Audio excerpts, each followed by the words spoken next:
Allez, à présent, on parle de la transition écologique et de ses objectifs importants voulus par la Commission européenne qui font que pour décarboner notre pays, l'Europe d'ailleurs, d'ici à 10 ans, ça risque d'être violent dans notre façon de consommer, dans nos modes de vie. Bonjour Patrick. Bonjour David. Patrick Artus, chef économiste chez Natixis. On rappelle ce qu'exige la Commission européenne. Il faut réduire de plus de 50% les émissions de CO2 d'ici 2030 dans l'UE par rapport au niveau de 1990. Oui. Il vous pose un problème cet objectif ? Il est vertueux. Hein. Alors, il ne pose pas de problème au sens où c'est un objectif compatible avec l'accord de Paris. Ouais.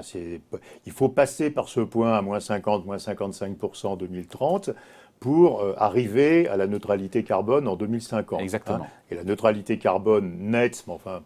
Net, ça veut dire que si on plante des forêts, on a le droit d'émettre un peu de CO2, mais enfin c'est très marginal.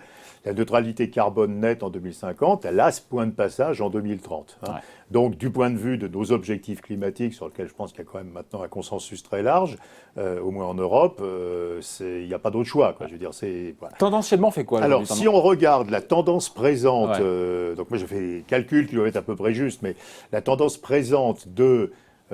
et amélioration de l'efficacité énergétique. Il y a 3 étapes. D'abord, il faut passer du PIB à l'énergie. Ouais. Donc, à efficacité énergétique, on consomme, par exemple, les voitures sont plus efficaces, on isole mieux les maisons, etc.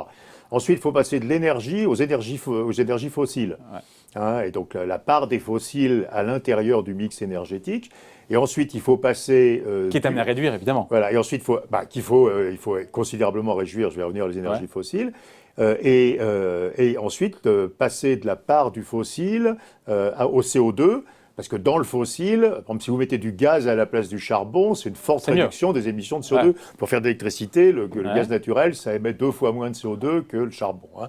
Donc il y a 3 étapes. Quand vous cumulez ces 3 étapes, la tendance présente, donc à la fois d'efficacité énergétique, de hausse de la part des renouvelables et de baisse du charbon et de hausse du gaz, alors, ça nous amène à moins 15% en 2030. Le compte n'y est pas. Voilà, donc on n'est pas à moins 50, 55, on est à moins 15. Donc il faut gagner 40 points d'émissions de CO2 en 10 ans. Et là, on se pose la question, qu'est-ce que ça implique, encore une fois, de passer de moins 15 en tendance spontanée à moins 50 et là, c'est assez violent. Alors, on se focalise le plus souvent sur le besoin d'investissement. La Commission a fait des estimations qui sont dans le domaine du vraisemblable, qui est que si on veut respecter cet engagement, il faut augmenter les investissements dans la transition énergétique de 260 milliards d'euros par an. À peu près 2 points de PIB de l'UE. Et pourquoi pas Oui. Et alors ça pose pas énormément de problèmes. Il faut rappeler que l'UE a trop d'épargne.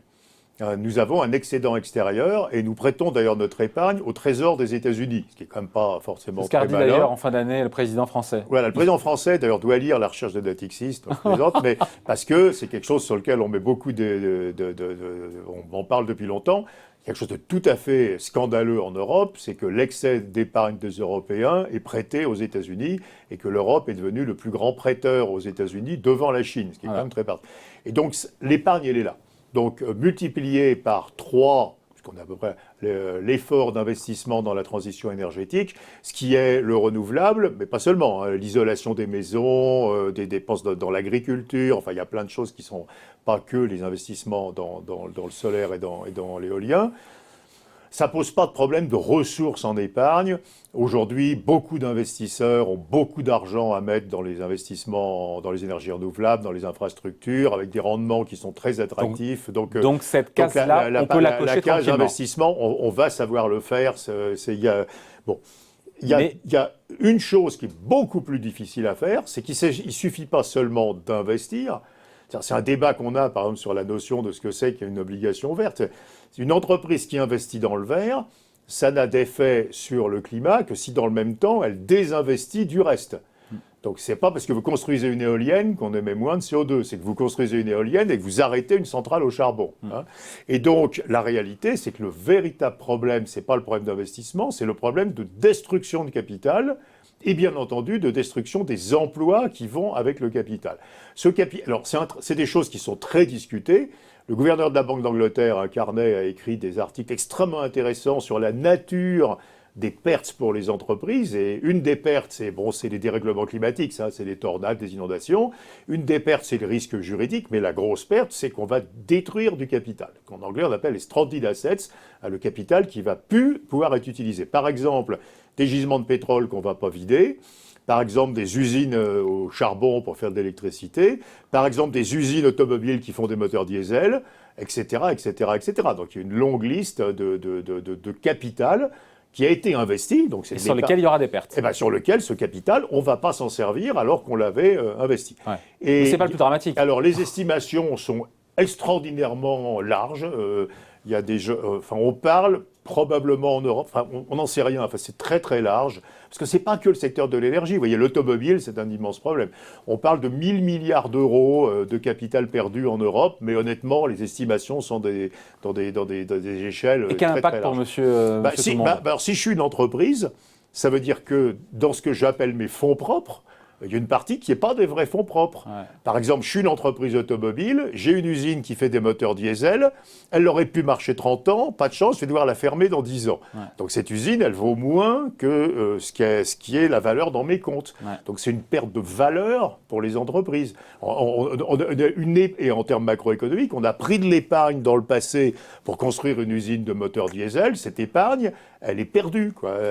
On jette cette épargne. Et puis, il y a bien sûr un effet emploi, parce que toutes les personnes qui travaillent dans des centrales à énergie fossile, dans la fabrication de moteurs thermiques, dans la fabrication de boîtes de vitesse, dans le pétrole et le gaz, etc., il y a plein de gens qui vont perdre leur emploi. Il y a 7 millions de personnes qui travaillent dans l'automobile en Europe au sens large. Sur ces 7 millions d'emplois de l'automobile, on va en perdre beaucoup. Certains parlent d'1 million d'emplois à détruire dans l'automobile. Il faudra aussi augmenter la taxe carbone. Alors après, je finis sur l'emploi. Ouais. On n'en parle pas de ça. Enfin, je veux dire, on est une espèce de rêve de bisounours où on dit non, mais c'est formidable, on va créer plein d'emplois pour isoler les maisons. Ouais, mais on va détruire plein d'emplois. Donc il y a une espèce de transformation gigantesque des emplois en 10 ans, où quelqu'un qui fabriquait des injecteurs pour moteurs diesel va devoir aller travailler dans l'isolation du logement ancien, quoi. Donc, et puis ça ne se fait pas comme ça, c'est pas forcément les mêmes salaires. Enfin oui, ça va être très très compliqué. Il ne faut pas sous-estimer l'immense difficulté qu'il y a à faire ça. Alors, dernière chose, quelle est la rentabilité pour le secteur privé de ce type de changement ? Si c'est rentable pour le secteur privé, c'est mieux, parce que le secteur privé va spontanément investir, sinon vous êtes obligé de le forcer à le faire. Ouais. Et cette rentabilité pour le secteur privé, elle est d'autant plus élevée que le prix du carbone est élevé. Ouais. Parce que si je suis un fabricant d'électricité, et si j'ai une taxation du carbone, j'ai une incitation normale à sortir du charbon et à faire du renouvelable. Ouais. Et donc, plus le prix du carbone aura un sens économique, plus le secteur privé spontanément mettra d'argent dans la transition. Aujourd'hui, on a un prix du carbone en Europe qui est à peu près de 25 € la tonne. Ouais. Et on sait que la bonne trajectoire, ça serait d'aller tout de suite à 40 € et de monter progressivement. Vous mettez du monde dans la rue si vous faites ça. Oui, je sais bien. Mais attendez, j'ai fini là-dessus. Il faudrait monter à... Alors, la fourchette des estimations qui circulent, c'est entre 100 et 250 € la tonne. Hein. En fait, ça n'a pas de sens, parce que si vous voulez complètement arrêter d'émettre du CO2, le prix du CO2, si vous n'avez que ça pour l'obtenir, il va être infini. Hein, parce qu'il faut arrêter un truc. Pour que personne achète un bien, il faut que son prix soit monstrueusement élevé. Quoi. Donc en réalité, le prix... Mais il faut un minimum de signal-prix, parce que ça aide les entreprises à investir dans la bonne direction. Mais encore une Dernier point, comment on fait pour le rendre socialement c'est pas très compliqué quand même, et tout le monde est assez d'accord. Vous mettez un prix du CO2, donc vous taxez les biens qui émettent du CO2, la consommation de fossiles, etc. Et cet argent, vous le récupérez et vous le rendez aux Français les plus modestes. Exactement. Et donc, vous le rendez en part égale, quoi. Vous dites, voilà, on a levé X milliards d'euros de taxes CO2, et on va le rendre aux Français les plus modestes, la même somme pour chacun. Donc surtout, vous ne l'affectez pas. Alors pas de prime à la cuve, hein. Vous ne l'affectez pas à la consommation d'énergie, mais vous rendez l'argent. Et comme vous le rendez seulement aux Français les plus modestes, en balance, les Français les plus modestes vont être gagnants à cette taxe CO2. Évidemment. Sauf qu'aujourd'hui, tout ça, cet argent est tombé dans le trou noir du budget de l'État. On ne sait pas du tout ce qu'on en a fait. C'est pour ça que ce n'est pas passé.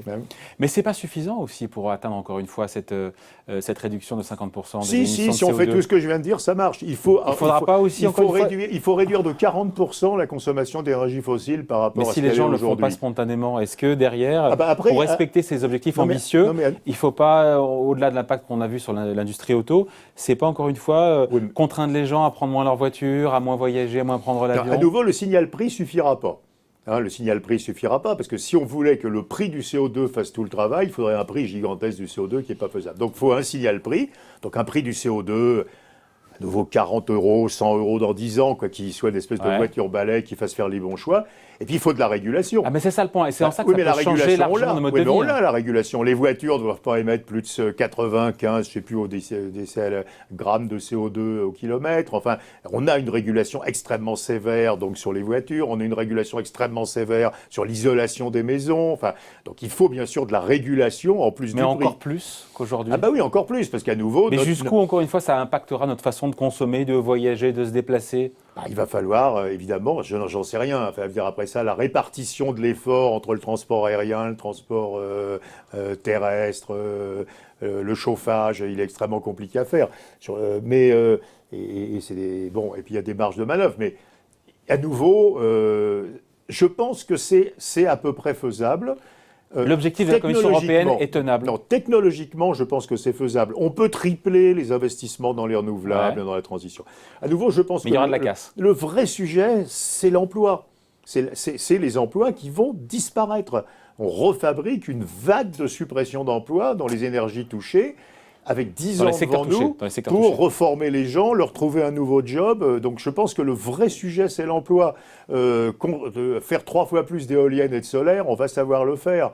C'est pas ça le sujet. Mais c'est aussi créateur d'emplois. C'est aussi, il y a des gisements d'emplois aussi. Ouais, mais c'est pas les mêmes, David. On dit ça. Regardez aujourd'hui. Aujourd'hui, depuis 30 ans, on a perdu des emplois industriels, on a créé plein d'emplois de services. Ça a créé un énorme problème social parce qu'on ne sait pas transformer si facilement que ça les emplois. Donc faut pas être bisounours. Il faut pas croire que ça va. C'est pas simple. Ça va être très compliqué. Décarboner l'Europe sous 10 ans. Mais Monsieur Machin, qui aujourd'hui est dans une petite entreprise sous-traitante des constructeurs automobiles et qui fait des injecteurs diesel, dans 3 ans, 4 ans ou 10 ans, quand son entreprise va fermer, on va faire quoi de Monsieur Machin qui est dans l'Est de la France ou en Haute-Savoie? Comment est-ce qu'il va venir isoler l'habitant ancien à Paris, par exemple, qui va être quelque chose... ça ne va pas se faire comme ça, c'est pas le même métier, il faut qu'il change d'endroit. Enfin, et ce sujet-là, cet impact sur l'emploi n'est pas sur la table. Non, on parle de l'investissement, tout le monde est sur l'investissement, le grand fonds vert, mais à nouveau, l'argent, il y en a plein, Les investisseurs meurent d'envie d'investir dans les infrastructures qui rapportent 4 ou 5%. Donc c'est pas une question d'argent à investir, c'est une question de rupture structurelle dans la structure de notre économie et de nos emplois. Voilà, d'autant qu'on finit là-dessus, il y a ce que fait l'Europe et il y a ce que les ambitions du reste du monde, évidemment, il faut peut-être pas aussi... Il faut une taxe CO2 aux frontières. Si vous ne faites pas de taxe CO2 aux frontières, c'est un désastre absolu parce qu'on serait les seuls. Vous avez vu à Madrid que les Américains, les Australiens, les Russes, les Saoudiens ne veulent pas entendre parler de tout ça. Donc évidemment, il faut harmoniser le prix du CO2 entre l'intérieur de l'Europe et l'extérieur. Avec un petit problème légal, c'est qu'apparemment aujourd'hui, une taxe CO2 aux frontières de l'Europe n'est pas compatible avec l'OMC. Et on imagine la réaction de Trump derrière. Voilà, et on imagine Trump derrière, mais c'est même pas apparemment compatible avec les règles de l'OMC de mettre une taxe carbone aux frontières. Mais sans taxe carbone aux frontières, l'Europe ne peut pas le faire tout seul. Ça va être un désastre. On va perdre toute notre industrie. Voilà, donc toutes ces questions-là, faut les avoir en tête. La question de l'emploi, effectivement, liée. La question de l'emploi est absolument dramatique et centrale. Oui. Allez, merci beaucoup, Patrick. Merci, David.